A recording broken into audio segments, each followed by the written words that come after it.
মাছ আমরা এমনিতে কত ভাবে রান্না করে খাই, এভাবে যদি আর এই জিনিসটা দিয়ে যদি রান্না করা হয় সেটার স্বাদ মুখে লেগে থাকবে। আর এটা খেলেই বুঝতে পারবেন যে কতটা স্বাদ আর কতটা মজা এই রান্নাটা। আর এর জন্য আজকে আমার লাগবে ঘাগরা, আর এগুলোকে আমরা আমাদের আঞ্চলিক ভাষায় ঘাগরা বলি। কে কি নামে চিনেন অবশ্যই কিন্তু কমেন্ট করে জানাবেন। আর এখানে আমি এগুলো এখন বেছে নেব। এগুলো আমরা যে ডাঁটা শাক খাই ওভাবেই সিল্কাগুলো উপর থেকে ছিলে ভিতরের অংশটা একদম নরম থাকে, এই নরম অংশটাকেই নিতে হবে। এভাবে করে আমি সবগুলো একদম বেছে কেটে নিয়েছি। সাথে আমি এখানে সব মশলাও একে একে কেটে নেব। লাগবে আমার পেঁয়াজ, পেঁয়াজগুলো এখন আমি কেটে নেব। পেঁয়াজগুলো কুচি কুচি করে কেটে তারপর লাগবে আমার কাঁচামরিচ। কাঁচামরিচগুলো একদম মাঝখান দিয়ে চিড়ে তারপর নিয়ে নেব। পেঁয়াজ কাঁচামরিচ কাটা হয়ে গেছে, সাথে আমি একটা আলু দিব, 2-3টা আলু দিব।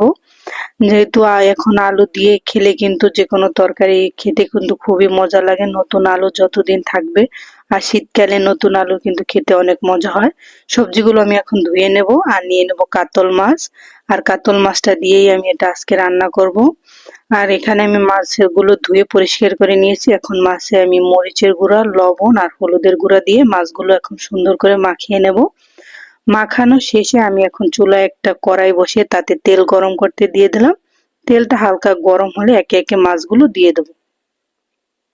মাছগুলোকে এখন আমি চুলায় কিছুক্ষণ ভেজে নেব, একদম হাই হিটে। এক সাইড ভেজে তারপর আমি অপর সাইড একদম ভেজে লাল লাল করে তারপর মাছগুলো তুলে নেব। মাছগুলো ভাজা শেষ হয়ে গেলে আমি ওই তেলের ভিতরে দিয়ে দেবো পেঁয়াজ কুচি আর দিয়ে দেবো কাঁচামরিচ। এখন এগুলোকে আমি হালকা একটু ভেজে তারপর দিয়ে দেবো আদা বাটা, দিয়ে দিলাম রসুন বাটা।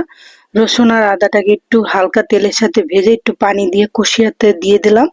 তারপর দিয়ে দেবো এখানে হলুদের গুঁড়ো, দিয়ে দেবো মরিচের গুঁড়ো, পরিমাণ মতো লবণ। এখন সবকিছু আবারও ভালোভাবে কিছুক্ষণ কষিয়ে মশলাটা থেকে যখন তেলটা একটু ছেড়ে আসবে তখন দিয়ে দেবো ঘাগরা আর নতুন আলু।